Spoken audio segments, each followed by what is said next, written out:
What's up, guys? Hope you all have a wonderful day and welcome back to a new video. In this video I'm gonna show you what Airhauler 2 is about, and well, Airhauler 2 came out for the new sim a couple of days ago now, which is absolutely amazing because I'm a huge fan of Airhauler. Basically what Airhauler is, it puts Microsoft Flight Simulator in a complete control of your own, so you can do a freight and passenger company. Both in the boardroom and in the cockpit. From landings to leases, flight plans to finances and repairs to recruitment, and the success of your operation is down to you. So it's basically like a career mode with, I'd say career slash strategy game, that's what I'd say.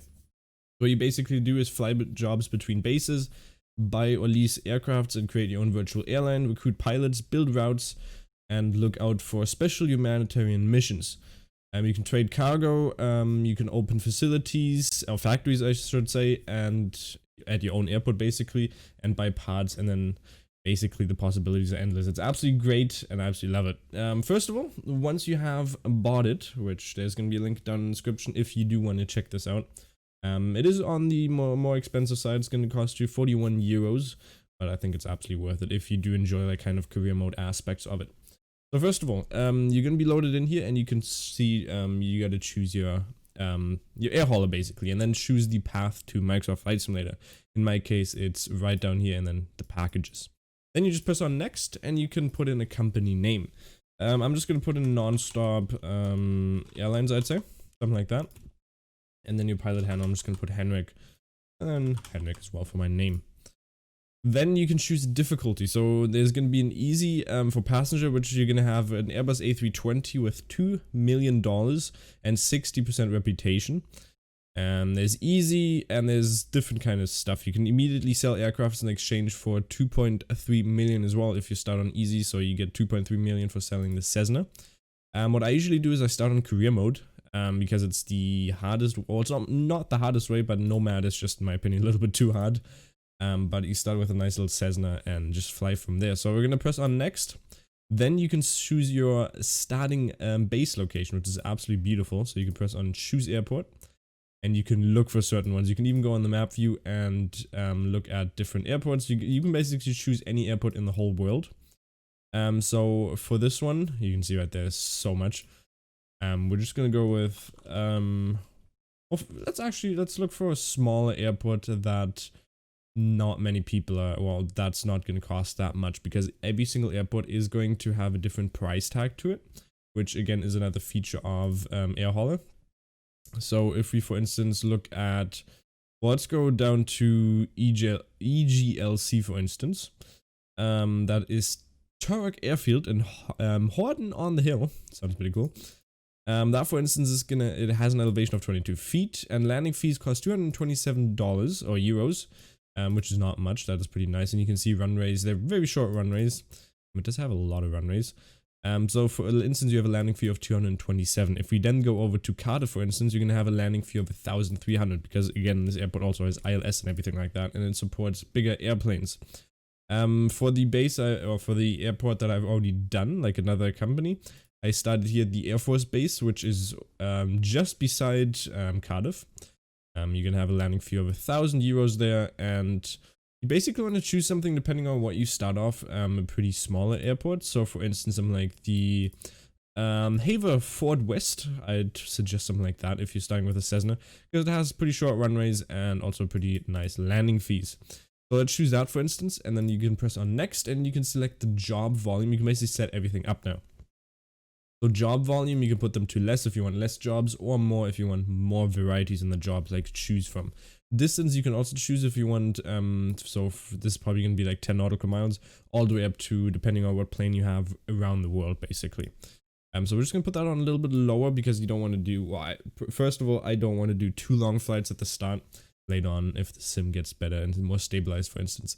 Then the size of the job, so each plane has their own cargo limits that it can hold, so like their kind of like cargo holds, how much fits in there basically. So if you want it bigger, it might not even fit in your plane. If you want smaller, you can put multiple jobs on that plane, and then if they go to the same airport, you can do that, for instance, and put them both in. Or if you have a connection flight, basically, you can do that as well. So we're just gonna put that to, I'll just put it to halfway. Internal jobs, you can put those to small or larger as well. Doesn't really matter. Airport size also depends. If you put it on really small, you're just going to mostly land on grass strips. There we go. I do like to put it on a little bit larger because sometimes if you're flying at night, for instance, and you put it on very small, like somewhere down here, most times you're not even going to be able to see the runway because it's just a dirt strip basically. So I do like to put it on a little bit higher. Then you're all set and you can finish that. And now you're going to be greeted with the interface basically of the whole air hauler once everything has been generated here. So there we go. It's going to generate the marketplace as well. And there you go. First of all, it's going to ask you do not have a type rating for this aircraft. Take the type rating test now.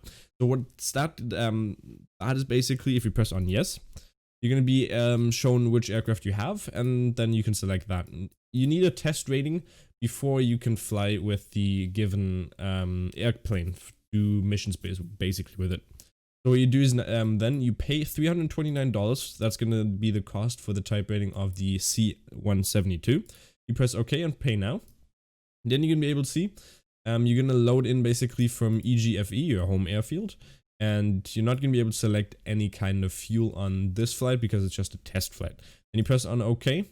And you're going to be able to see start Microsoft Flight Simulator and set up the following flight. So what you want to do is go in the aircraft of a C-172 Skyhawk, go from the departure airport, and then you can set whatever time you want and arrival airport. You don't need to set that, you just need to set the departure airport. And fuel amount is user selectable.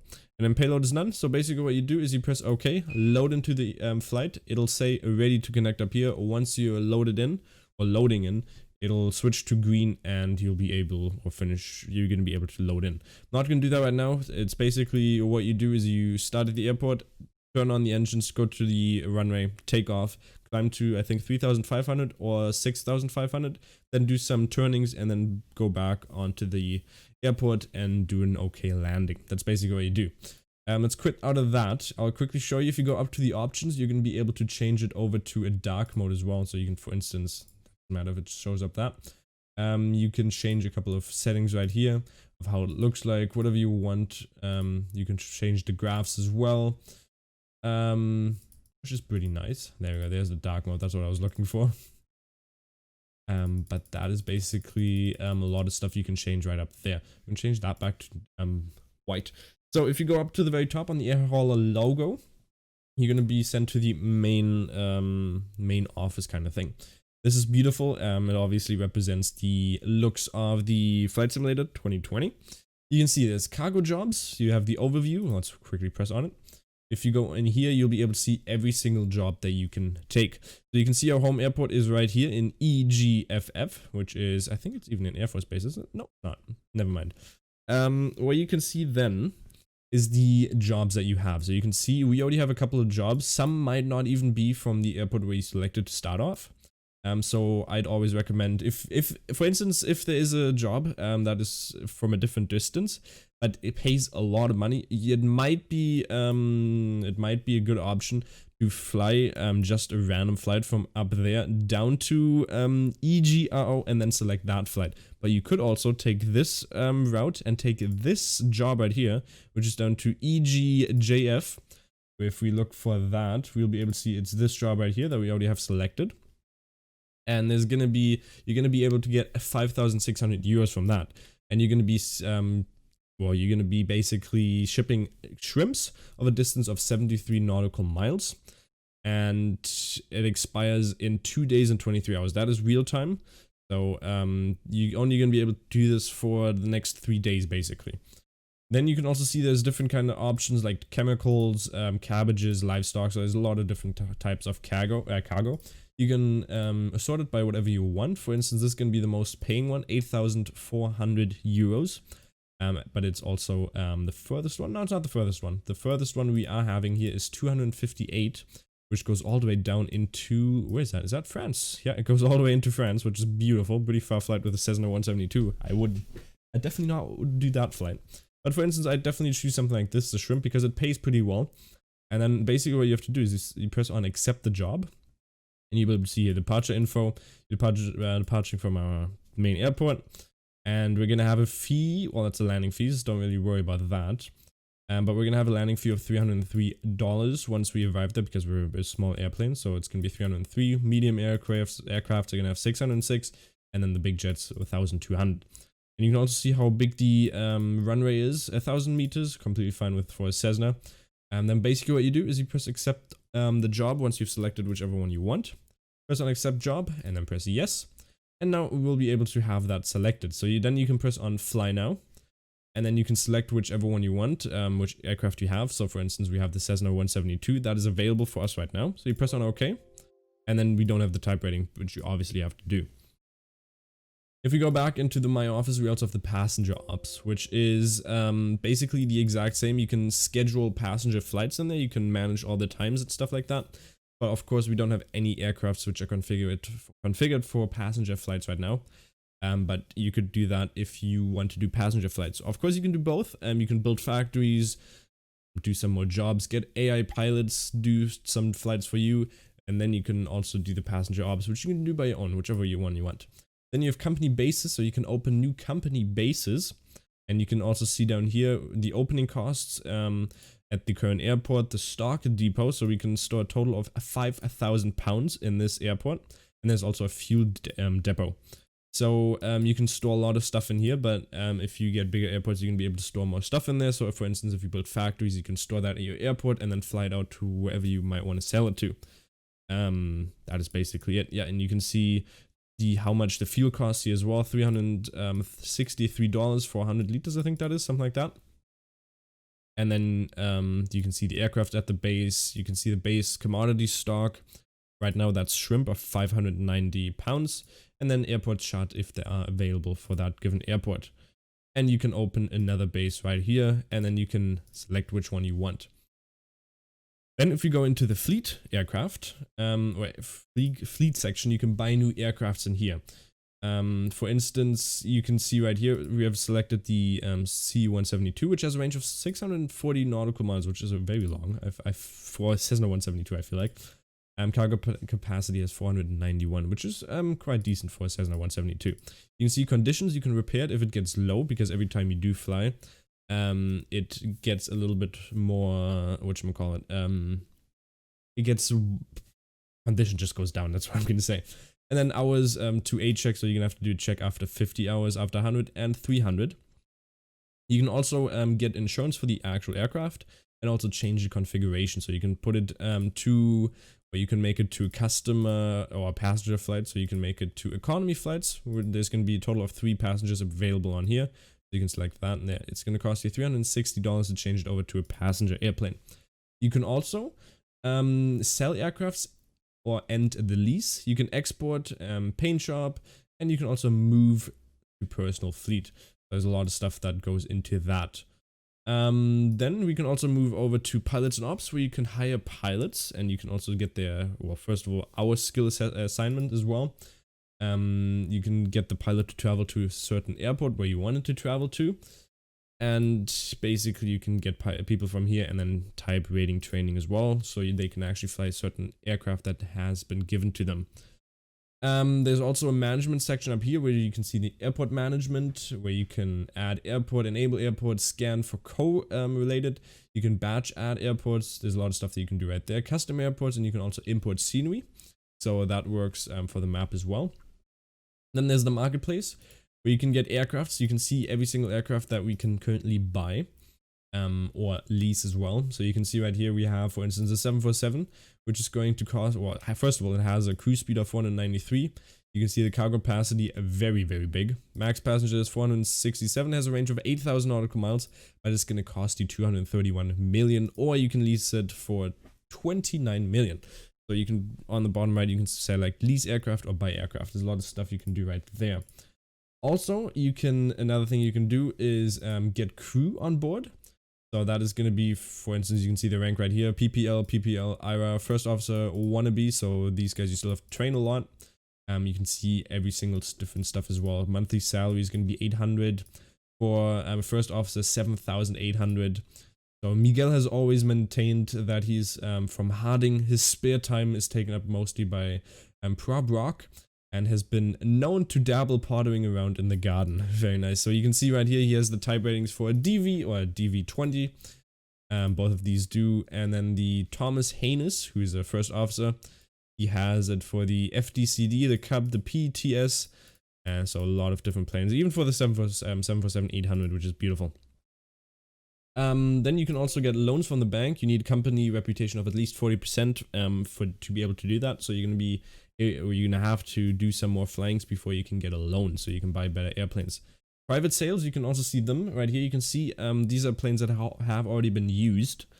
So for instance, you have an X-Cub right here, who the name, or who's the person that's selling it, is Evan Williams. And so you can sell that, buy stuff from there as well. So conditions right there. You can buy the aircraft for, how much does this one cost? For 301,000, which is actually a pretty decent price. So if you go down, you can see, obviously you're not gonna have, actually no, you are gonna have a 747-800. So this one you'd have to fly all the way down to Chad to be able to get this one. Then you have a 787, which is in British Virgin Islands, which is absolutely beautiful. So you're gonna have to fly all around the world to be able to get some of these. So you can see somewhere here, for instance, in Las Vegas, you're gonna be able to get an Sobo Savage Cub, which is beautiful. Obviously, you can also import your airplanes if you get custom airplanes. You can import those as well into the simulator or into the air hauler software, and be able to buy those and fly with them as well. Then we can move over to the factories on constructions. You can get factories right here. You can open new factories, which for instance produce a certain amount of items that you can sell later on. Where you can see right here, you can then get, there's a lot of different items you can get. There's different tiers as well, which require different kinds of factories that you can build. For instance, all the way down here, the type 3, they're obviously going to make you the most amount of money. Then you can also get a stock finder where you can see, where you can search for commodity, and you can also show the distance, constructions, and there's also the part finder. So I've not gotten very much into the factories kind of aspect of air hauler. I'll definitely be doing that in the future. Virtual airline is also very nice. You can search for company address. So first of all, enter your email address. Then basically it works with virtual airlines that are also around in the simulator. So you can do a lot of stuff in there. If you, for instance, want to do some stuff with a friend, you can do you can create a virtual airline and get cargo jobs, fleets, pilot bases. You can see the VA chat in there as well. We can actually connect to that, but there's nobody as I'm not in a virtual airline. You can see all the company information, bases, fleet, pilots, info, finance. You can see right in there. You're going to get a nice little graph over there showing monthly overhead is 19,000. You can see the base costs, and then outgoing 30, well, in the last 30 months, you can see that as well. Can we quickly close this? Yes, we can. There you go. You're going to see, basically, we don't make any money right now. It's just costs so far. We're not making any kind of money. Ledgers, you can see the training and the type rating and when that was completed. And then the office is back to the main menu. And personal info, you can see that as well right here. And you can see personal fleet, flight log, airports visitors, and achievements. There's a lot of achievements as well, which is absolutely beautiful. But the airports visited has every single airport. So, I mean, if you want to have a goal where you visit every single airport, then you're going to be able to see that right in here, which is absolutely beautiful. And then lastly but not least, you have the cargo and jobs, which is basically what I've already shown you. There's available missions as well, which is pretty cool. So for instance, somebody needs someone to take 156 pounds of courier documents. What is that? Courier documents from our airport within 213 minutes all the way over to, where is that? In Netherlands. So that's a pretty far flight if you want to, for instance, do that. But you do get paid a pretty decent amount. And also you can get, you meet people. So for instance, if you do it for Finley Davin, you might be able to connect with him in the future, and you might be able to do some nice business with him as well. There's also radar where you'll be able to see every single person that is online right now and also flying an air hauler. So you can see there's a pretty decent amount of people here right now, and you can also enter the chat so you can talk to other people. So you can look at different people. For instance, this guy, he is at 570 feet, 577 feet, and he currently has shrimp on board, and I think he just landed there as well. And yeah, it's pretty cool. You can see all of that kind of stuff. And there's also humanitarian missions available, but there's none available right now. And then there's also routes which you can add to your passenger flights. That's pretty cool as well. Basically, once you've done that, it'll show you all the information you have to do to get into the, well, if you for instance get a cargo flight, and if you press fly now, you can be able to see you gotta do the type rating first, but you just start up your simulator, get in there and do some flying. That's basically it. I think that was a good first look. If you guys do appreciate it, make sure to like and subscribe. And if you have any questions, make sure to leave them in the comments. Also, if you do want me to make a series about this, definitely let me know as well. See you next time. Bye bye.